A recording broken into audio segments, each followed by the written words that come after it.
In CISL FP Veneto si lavora per dare applicazione al contratto decentrato applicativo della sanità pubblica.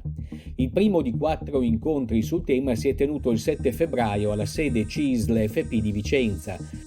Abbiamo iniziato con oggi il primo dei 4 pomeriggi che vedrà impegnati gli operatori e i delegati delle varie ULS per approfondire quella che sarà la contrattazione decentrata in tutti gli enti.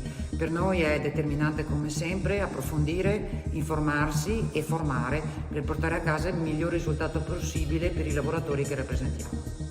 Presenti nel gruppo di lavoro gli operatori di riferimento della sanità di tutti i territori del Veneto che, insieme ad esperti sulla parte economica e normativa del contratto nazionale, hanno iniziato i necessari approfondimenti. Tra gli argomenti affrontati, il tema degli incarichi e l'applicazione delle nuove indennità, in particolare quelle relative ai turni.